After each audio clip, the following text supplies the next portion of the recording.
Livro dos Juízes, capítulo de número 14, verso 10 a 20. Peço que você abra sua Bíblia nesse momento.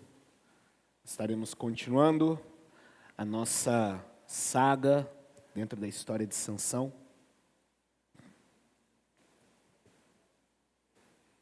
Nós estamos aí na nossa 23ª mensagem dentro desse livro. Estamos aí caminhando para a parte final do livro dos Juízes já. Juízes 14, verso 10 a 20, de onde nós paramos na exposição passada. A palavra do Senhor diz assim, eu peço que você acompanhe a leitura. O pai de Sansão foi à casa daquela mulher, e Sansão deu ali um banquete, como os moços costumavam fazer. Quando os filisteus viram Sansão, convidaram 30 companheiros para estarem com ele. Então Sansão lhes disse: vou propor um enigma para que vocês o decifrem. Se nos 7 dias das bodas vocês puderem decifrá-lo e me explicar o seu significado, darei a vocês 30 túnicas e 30 mudas de roupas. Se não puderem me explicar o significado, vocês me darão 30 túnicas e 30 mudas de roupas. E eles disseram: apresente-nos o enigma, queremos ouvi-lo. Sansão disse: do que come saiu comida, e do forte saiu doçura. E em 3 dias não puderam decifrar o enigma. No 4º dia disseram à mulher de Sansão: convença o seu marido a nos explicar o enigma.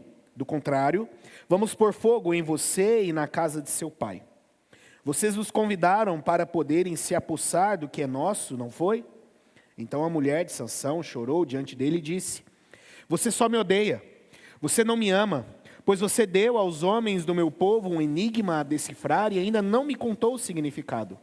Mas Sansão respondeu: olha, nem para o meu pai, nem para minha mãe eu contei o significado do enigma. E acha que eu iria contar para você? Ela chorou diante dele os 7 dias em que celebravam as bodas. No 7º dia, Sansão disse a resposta, porque ela não parava de importunar. Então ela declarou o enigma aos homens do seu povo. Assim, no 7º dia, antes do pôr do sol, os homens daquela cidade disseram a Sansão: que coisa é mais doce do que o mel e mais forte do que o leão? E Sansão respondeu: se vocês não tivessem lavrado com a minha novilha, nunca teriam descoberto o meu enigma. Então o Espírito do Senhor de tal maneira se apossou de Sansão, que ele desceu até Asquelon, matou 30 homens daquela cidade, pegou as roupas deles e a deu aos que decifraram o enigma. Porém Sansão ficou irado e voltou para a casa do seu pai. Quanto à mulher de Sansão, foi dada em casamento ao homem que tinha sido o seu amigo de honra. Feche seus olhos, vamos orar mais uma vez. Pai amado, Deus bondoso, nós estamos diante da Tua palavra e pedimos, Deus, nesse momento que o Senhor fale conosco e nos instrua, nos capacite. Oramos em nome de Jesus. Amém. Amém.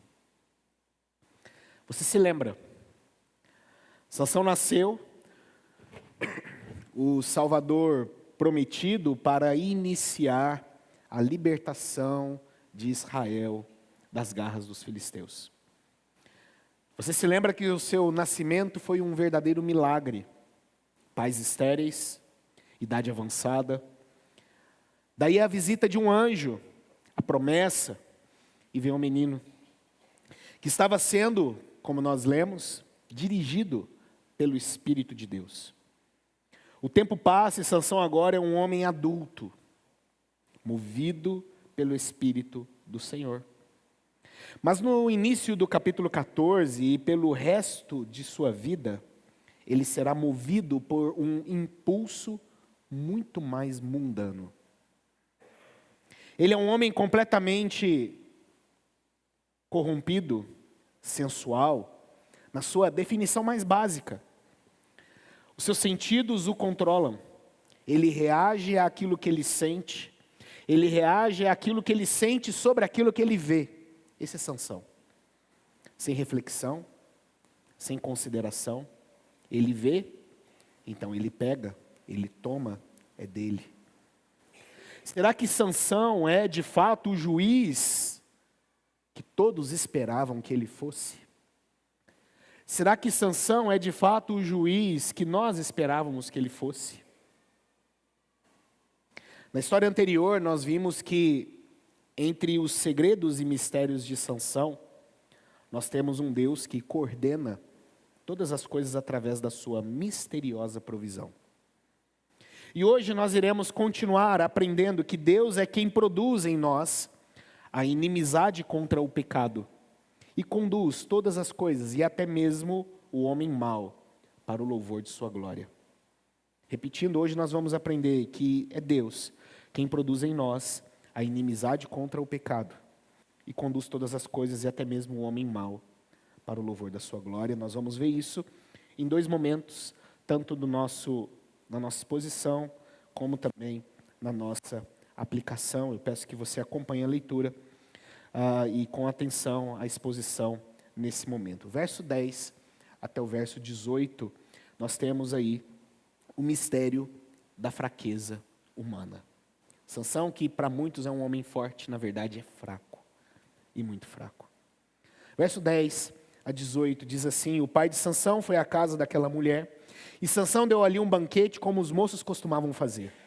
Quando os filisteus viram Sansão, convidaram 30 companheiros para estarem com ele. Então Sansão lhes disse: vou propor um enigma para que vocês o decifrem. Se nos 7 dias de bodas vocês puderem decifrá-lo e me explicar o seu significado, darei a vocês 30 túnicas e 30 mudas de roupa. Se não puderem me explicar o significado, vocês me darão as 30 túnicas e as 30 mudas de roupa. E eles disseram: ok, apresente-nos o enigma, queremos ouvi-lo. Sansão disse: do que come saiu comida, e do forte saiu doçura.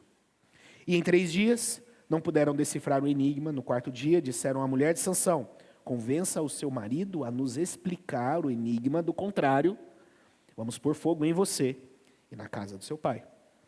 Vocês nos convidaram para poderem se apossar do que é nosso? Então a mulher de Sansão chorou diante dele e disse: você só me odeia, você não me ama, pois você deu aos homens do meu povo um enigma a decifrar e ainda não me contou o significado.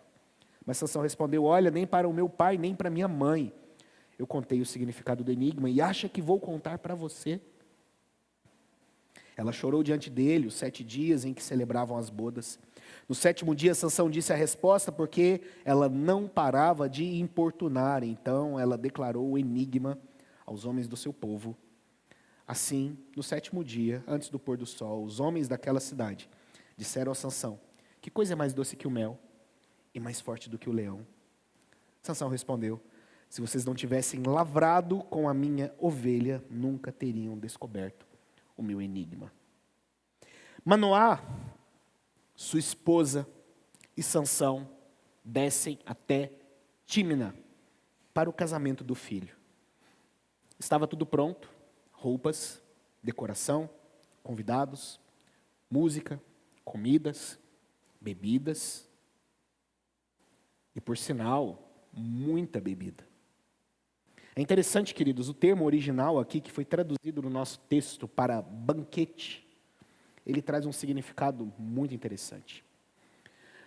No original, a ideia aqui, que foi traduzida por banquete, traz a ideia de uma festa de bebedice, literalmente. Não é um banquete delicado, como você vai num casamento. Aí tem lá um buffet todo bonitinho, frios, salgadinhos, um jantar, garçons, todo mundo sentado, todo mundo quietinho, se deliciando ali com aquele buffet, com aquele banquete. Não. Não é esse banquete que está sendo narrado aqui na nossa história. O que é narrado aqui na nossa história é de fato uma festa de bebedices mesmo, para que o povo se descontrolasse enquanto bebiam. Vinho, bebidas fortes, à vontade. O nosso texto não diz, mas você acha mesmo que Sansão estava lá todo certinho, parado? Ele tinha um voto. E no seu voto ele não podia beber bebidas fortes. E ele promove uma festa de casamento, onde o foco é a bebedice. Esse é Sansão. Esse é o garoto da nossa história. Sansão não está dando a mínima para os seus votos. Ele já não deu no nosso texto anterior. E Sansão continua não dando a mínima para o que acontece, para os seus votos, para os seus compromissos. Sansão não leva os seus votos a sério. Esperaríamos que talvez Sansão trouxesse alguns dos seus amigos, como ali, sei lá, padrinhos, pajens, testemunhas. Não. Sansão só levou seu pai, sua mãe, a esse casamento estrangeiro. Os filisteus foram quem providenciaram os 30 convidados para acompanharem Sansão. Em terras de filisteus, casando-se com uma filisteia. Queridos, que clima é esse para esse casamento? Eu peço que você faça o exercício de não tentar moldar esse texto e esse casamento à nossa cultura. Às vezes a gente faz isso. A gente lê os textos bíblicos e tenta moldar esse texto à nossa cultura. Eu peço que você não faça esse exercício. Porque entenda, não era para ser dessa forma. Os filisteus são os opressores. Eles eram inimigos do povo e aqui está Sansão, seu pai, sua mãe, nessa situação. Em terra estrangeira, casando-se com uma filisteia. Povo que oprimia o seu povo. Povo ao qual havia uma promessa sobre Sansão para que ele ia começar a livrar Israel das garras desses filisteus. E aqui está ele, em um casamento filisteu. E ele é o noivo. Esse é Sansão. Imagine um jovem judeu, na época do Holocausto, resolver se casar com a filha de um membro da SS na cidade de Berlim.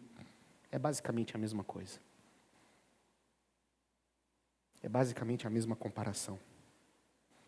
O casamento está acontecendo, então, movido mais uma vez aqui pela sua cobiça, Sansão resolve tirar onda para cima daqueles filisteus. Não bastasse estar ali, eu vou tirar uma onda com eles também. Ele resolve então dar uma charada para que eles resolvessem em 7 dias. 7 dias para resolver. E se eles resolvessem, ele daria a eles roupas de festas. A ideia aqui é essa, são roupas festivas. Roupas adequadas para uma festa, para cada um deles. Caso não consigam, cada um deles daria uma roupa para Sansão. Uma roupa de festa para Sansão. Veja, o custo para Sansão seria muito alto. Basicamente é como se Sansão tivesse que comprar 30 ternos caros, mais 30 camisas, e dar para esses 30 homens. Caso Sansão ganhasse, eles não conseguissem decifrar o enigma, cada um daqueles 30 homens daria a Sansão um terno e uma camisa. Basicamente é isso. Para Sansão seria um custo elevado. Para aqueles homens nem tanto. E o que eles dizem? Beleza, manda o enigma. Vamos tentar decifrar esse seu enigma. Porém, já que o enigma refletia a experiência singular de Sansão, da descoberta, lembra do mel lá no cadáver de um leão? Você lembra disso? Estava lá no nosso sermão passado. E não algo comum a todos aqueles, ele não hesitou em fazer. E ele faz, então, o seu enigma. O que é o que é? Vamos ver se vocês sabem. Do que come saiu comida, do forte saiu doçura. Queridos, pode ser qualquer coisa a resposta. Somente Sansão teria essa resposta. É a mesma coisa que eu virasse e perguntasse para vocês o que é tem pernas, mas não é uma cadeira. Pode ser, sei lá, 1 milhão de coisas. Nós temos 1 milhão de possibilidades e para o enigma de Sansão é a mesma coisa. Podia ser tanta coisa. Quem iria adivinhar que um leão havia morrido? Quem iria adivinhar que um enxame de abelhas produziu mel na carcaça daquele leão? Sansão deve ter pensado, está no papo. O tempo passa e Sansão já esperava renovar o seu guarda-roupa com 30 ternos, 30 camisas. Perceba, Sansão parece ser muito astuto. Mas ele ignorou 2 fatores importantes aqui. 2 questões muito importantes. Primeiro, a engenhosidade dos filisteus e a maldade deles. E segundo, a sua própria vulnerabilidade diante do charme feminino. Sansão ignorou essas 2 coisas. E a gente vai ver mais para frente que ele vai cair de novo nessa mesma história. Sansão ignorou a sua própria fraqueza. Sansão ignorou aquilo que era o seu ponto fraco, a sua criptonita, o seu calcanhar de Aquiles. Ele ignorou completamente. Os filisteus ameaçaram matar a noiva de Sansão e a sua família se ela não conseguisse levá-lo a revelar a solução do enigma. Queridos, esses eram os filisteus. Esses eram os filisteus. Dispostos a matar até mesmo o seu próprio povo para o seu bem. Esses eram os filisteus. Durante o restante do banquete, o texto que nós lemos diz que aquela noiva importunou, desesperada, para que Sansão lhe contasse a história. Chantagens. Você não me ama, você não me quer, você não gosta de mim, você não me contou o seu segredo. Versículo 16. Nós temos aqui alguns indícios já de problemas. A noiva vai tomar partido dos filisteus. Ela chama eles de meu povo. Sansão dá a entender que ele não está ligando muito para aquele relacionamento. Ele diz, olha, eu não contei isso nem para o meu pai e para minha mãe, vou contar para você. É a atitude dele. Mas por fim, nós vemos que ele cede. Ele relatou ali a solução. E ela, por sua vez, com medo, óbvio, de perder a sua família, de perder ali os seus entes queridos, ela conta aos 30, ao seu povo, o enigma de Sansão, antes do prazo se esgotar. E Sansão os acusou de trapaça. Sansão os acusou. Queridos, pense comigo, é uma ocasião que deveria ser de amor, de alegria, se transformou em um momento de medo, choro e chantagens. É isso que acontece nesse casamento. A esposa de Sansão conta a verdade para os 30, e eles foram lá, quase no fim do casamento, dizer qual era o mistério. Talvez assim, bom, nós pensamos por dia, Sansão. Eles até fazem toda uma encenação para contar a resposta. Que coisa é mais doce do que o mel? Que coisa é mais forte do que um leão? Porém, Sansão é ligeiro. Sansão logo percebe o que aconteceu.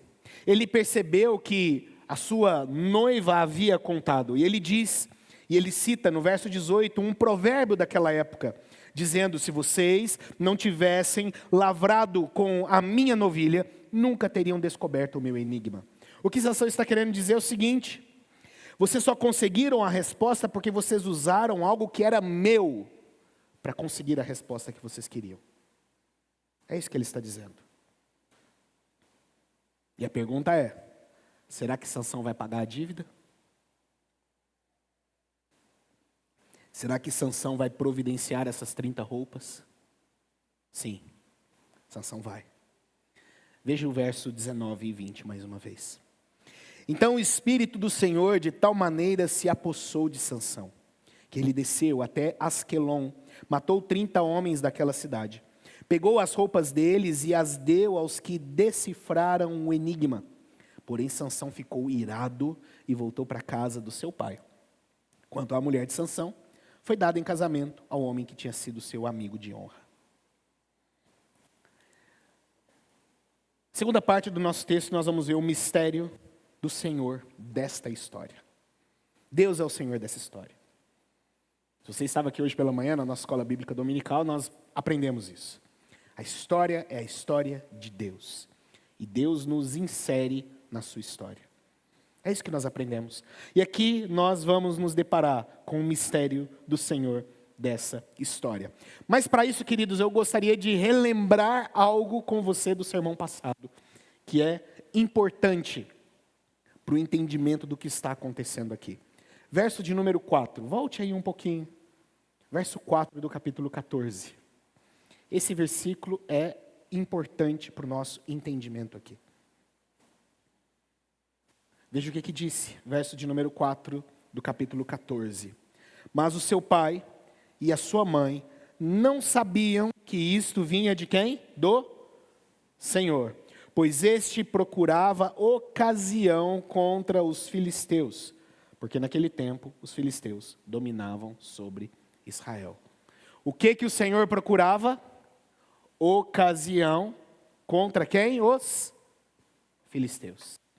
E a ocasião veio. A ocasião chegou. Sansão vai pagar sua dívida. E aonde que ele vai? Ele vai lá no shopping Catuaí comprar um terno? Não, ele não faz isso. Ele não vai fazer isso. O texto disse que ele desce até Asquelon, uma cidade importante dos filisteus. Uma cidade portuária de extrema importância. Hoje fica ali na região que nós conhecemos como faixa de Gaza.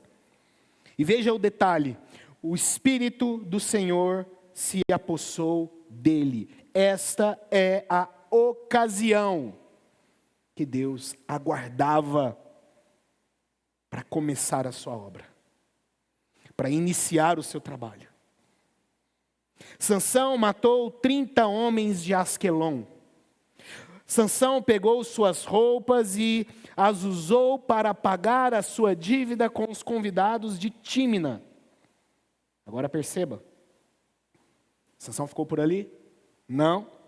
Sansão esperou o casamento acabar? Não. O texto diz que Sansão estava tão irado que ele foi para casa, direto para sua casa. Sua noiva ficou ali. Sua esposa ficou ali. O que ele pensou, o que passou na cabeça desse homem, sei lá, talvez, vou para casa esfriar a cabeça, depois eu volto e busco a minha mulher. Não sei se ele pensou isso. Não sabemos o que passava na cabeça desse menino. Esse adulto, jovem já agora.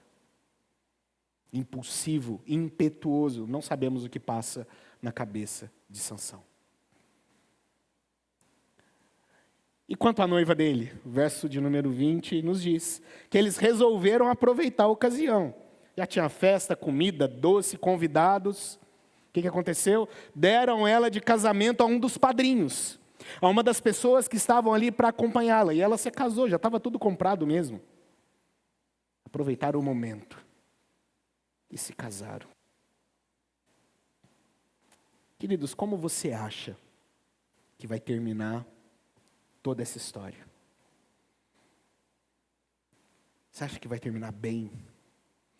Você acha que essa intriga com Asquelon, agora a sua noiva sendo dada a um filisteu?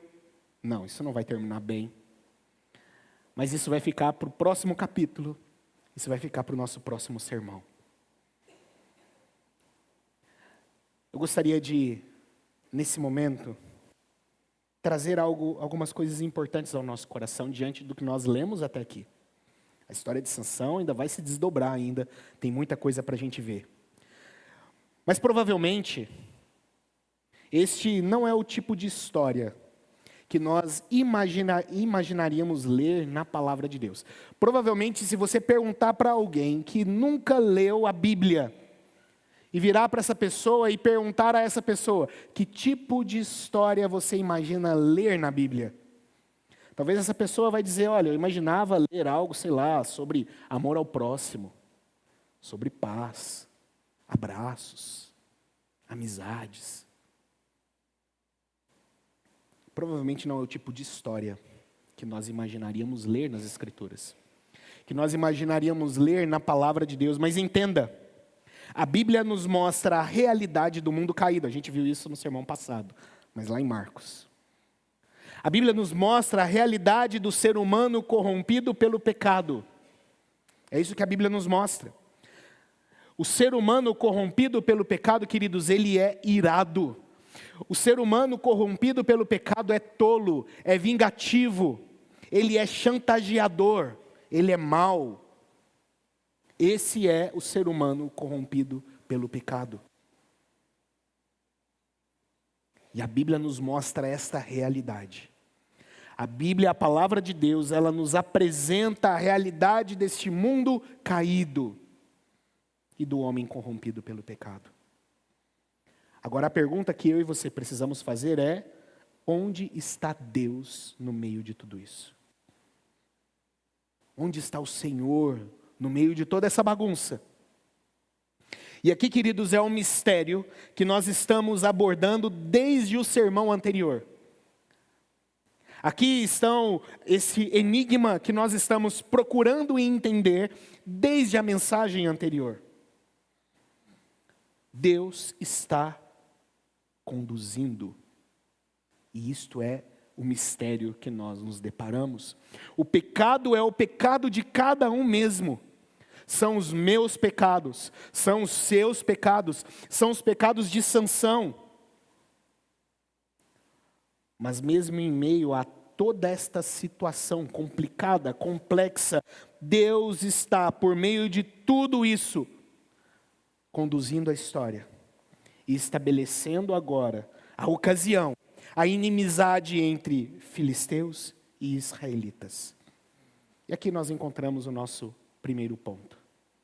A primeira coisa que nós aprendemos: Deus nos relembra de que o mundo nos odeia. Você precisa entender isso, queridos. Deus constantemente nos relembra que o mundo nos odeia. E a resposta, então, para esse enigma do Senhor, da história é justamente esse: Deus está, por meio da tolice de Sansão, estabelecendo a inimizade entre o povo e o pecado. Israel está amiguinha demais do pecado.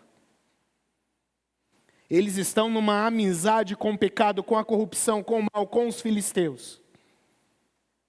E Deus vai colocar um basta nessa amizade. Isso não agrada a Deus, não agrada o Senhor. Aliás, nós precisamos trazer à tona uma promessa de Deus. Uma promessa do Senhor que é muito séria. Sansão parece que se esqueceu e nós não podemos nos esquecer. Gênesis capítulo 3, verso de número 15. Como se inicia esse versículo? Deus diz: porém inimizade entre você e a mulher. Deus está falando com quem? Com a serpente. Porém inimizade. O que Deus está dizendo? Eu vou colocar inimizade entre você, serpente, e a mulher. Entre a sua semente, serpente, e a semente dessa mulher. Eu vou colocar inimizade. Vocês não vão ser amigos. E quando vocês começarem a ter amizade, eu vou trazer novamente a inimizade entre vocês. Perceba, Israel estava tão amigo desse povo, que o seu juiz estava para se casar com alguém deles.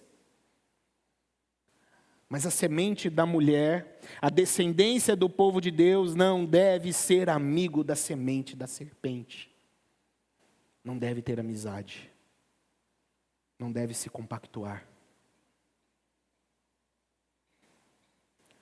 O Senhor está nos ensinando hoje, queridos, que o mundo não quer ser seu amigo e nem deve.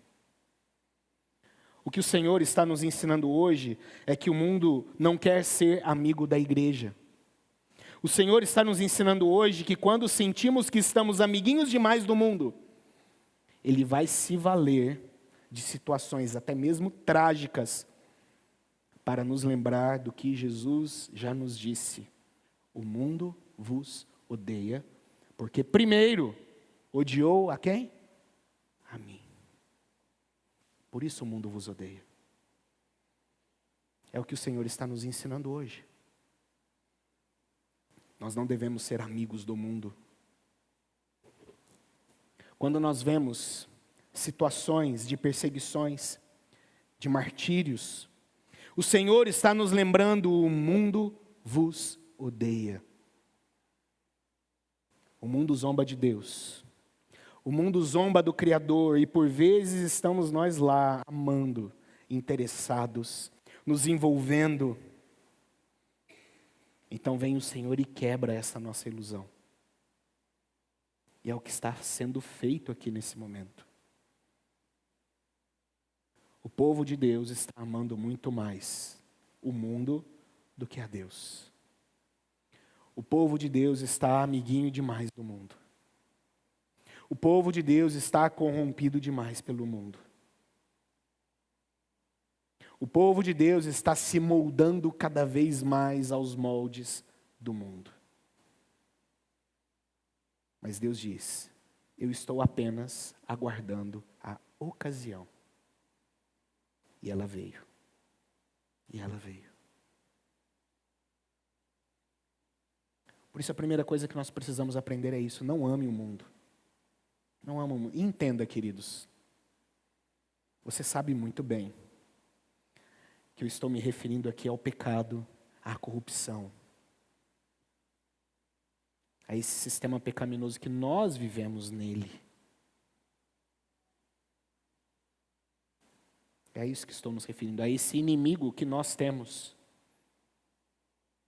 E nós sabemos que temos 3 inimigos terríveis, que é o mundo, a carne e o diabo. E o alerta para nós é: não amem o mundo vos odeia. Porque primeiramente eles odiaram a Cristo. A Cristo. Não sou eu que estou dizendo isso, mas é o próprio Jesus quem nos alertou dessa verdade. Então é a primeira coisa que nós aprendemos aqui. Deus nos relembra de que o mundo nos odeia. É a primeira coisa. Segundo e último, Deus soberanamente controla tudo apesar de nós. Apesar de tudo, apesar de Sansão, apesar de mim, apesar de você, Deus está conduzindo todas as coisas. Pedro nos lembra de algo muito importante. Eu gostaria que você lesse comigo. Está lá em Atos, capítulo de número 2, verso 22 a 24. Atos, capítulo 2, verso 22 ao verso 24. A palavra do Senhor diz assim, você pode acompanhar a leitura. Israelitas, escutem o que vou dizer. Jesus, o Nazareno, homem aprovado por Deus diante de vocês com milagres, prodígios e sinais, os quais o próprio Deus realizou entre vocês por meio dele. Como vocês mesmos sabem, a este entregue conforme o plano determinado e a presciência de Deus, vocês mataram, crucificando-o por meio de homens maus, porém Deus o ressuscitou, livrando-o da agonia da morte, porque não era possível que fosse retido por ela. Perceba o que nós podemos aprender e entender aqui, queridos. Esta análise de Pedro sobre a obra de Cristo, sobre a morte de Jesus, se encaixa muito bem na nossa história. Veja bem, Pedro diz: vocês mataram Jesus. Vocês assassinaram o Filho de Deus. Isso é perverso. Isso é mal. Vocês pecaram. Pedro deixa isso muito claro aqui. Vocês, israelitas, vocês mataram o Cristo. Vocês, israelitas, vocês mataram o Filho de Deus. Vocês, israelitas, vocês assassinaram a Jesus. Vocês pecaram, vocês agiram mal, vocês falharam. Mas ao mesmo tempo, Pedro também diz: mas isto faz parte do plano soberano e da vontade do Senhor. Por meio da perversidade de vocês, por meio de homens maus como vocês, Deus trouxe a vitória a Cristo. Veja o nosso texto. Jesus, o Nazareno, homem aprovado por Deus diante de vocês com milagres, prodígios, sinais, os quais o próprio Deus realizou entre vocês por meio dele. Como vocês mesmos sabem, a este entregue conforme o plano determinado e a presciência de Deus, vocês mataram. Vocês falharam. Vocês pecaram. Vocês foram maus com Cristo. Mas Deus é soberano. E por meio da maldade de vocês, esse Deus trouxe a vitória a Jesus. Esse Deus glorificou a Cristo. Queridos, é o que acontece na nossa história. Na história que nós acabamos de ler. É o que acontece conosco.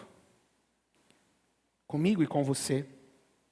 Livrar o povo do mal é complexo. Livrar o povo dos seus pecados é complexo e envolve derramamento de sangue. É o próprio Deus quem nos diz isso. E Deus faz mesmo todas as coisas para livrar o seu povo. Esse é o nosso Deus. Esse é o nosso Deus. E Ele usará, queridos, até mesmo a perversidade de alguns para isso.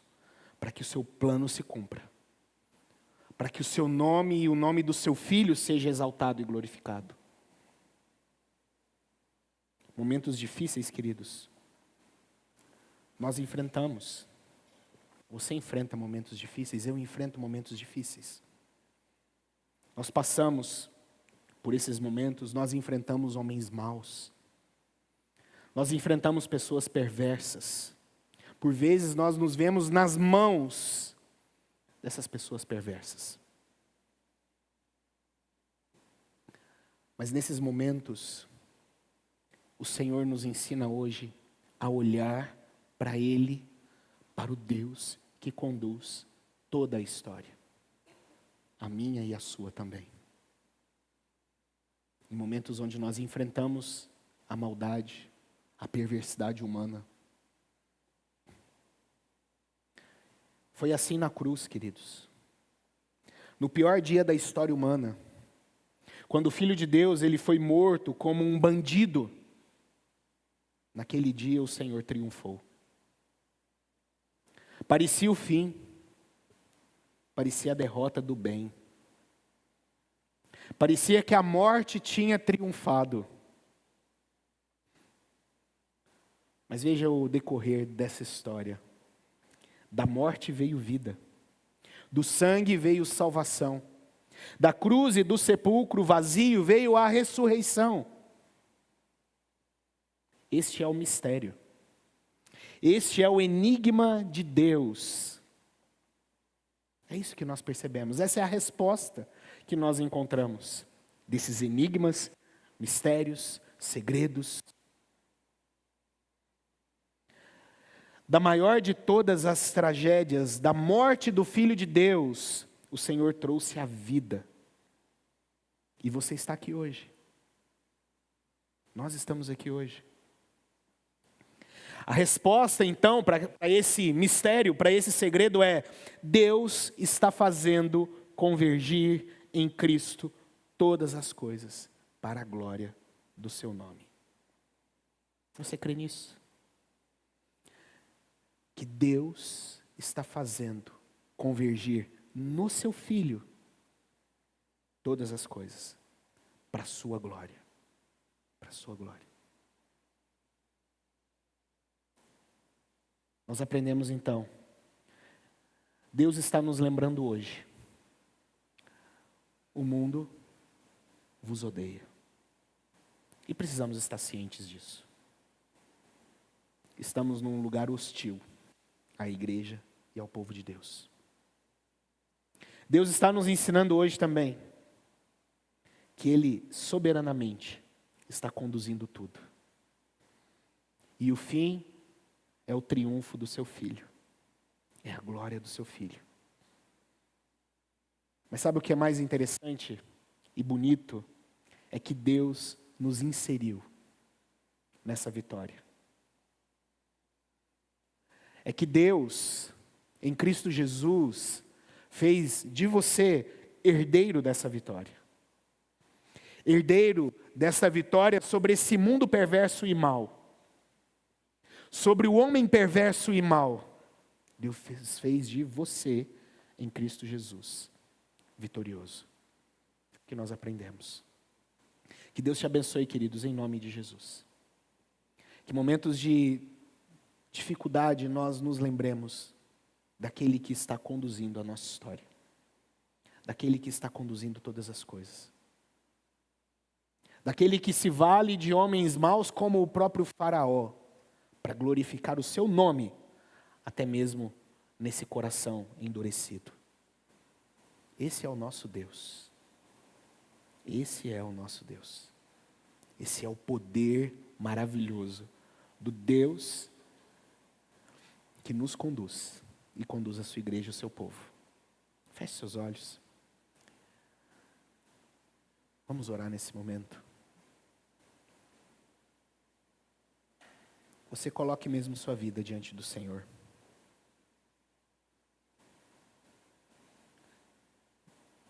Que você peça a Deus mesmo para que o seu coração descanse nele.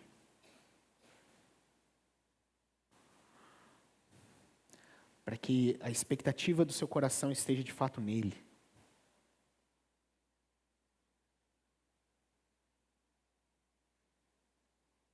Pai amado e santo, muito obrigado pela tua palavra.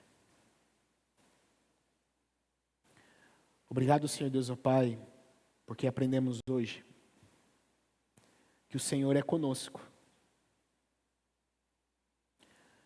Ó Deus, aprendemos hoje, Deus, ó Pai, que o Senhor nos conduz. Aprendemos hoje, Deus, ó Pai, que as nossas vidas está em suas mãos. Aprendemos hoje, Deus, ó Pai, que a nossa história, ó Deus, ela é conduzida pelo Senhor. E aprendemos hoje, Deus, ó Pai, que todas as coisas convergem para a glória de Cristo Jesus, o autor e consumador da nossa fé. Ó Deus, que o Senhor traga ao nosso coração, Deus, ó Pai, essa esperança verdadeira. Que o Senhor traga, Deus, ó Pai, ao nosso coração essa esperança, essa luz, ó Pai, em dias difíceis, complicados. De fato, nos vemos, ó Pai, por vezes cercados, ó Deus, pela perversidade. De fato, nós nos vemos por vezes cercados, Deus, ó Pai, pela maldade. Mas aprendemos, ó Deus, ó Pai, que o Senhor é poderoso para usar até mesmo esses dias para a glória do Senhor, para o fortalecimento do seu povo, para a glória do nome de Jesus. Obrigado, Pai. Nós te oramos, nós agradecemos, em nome de Jesus. Amém.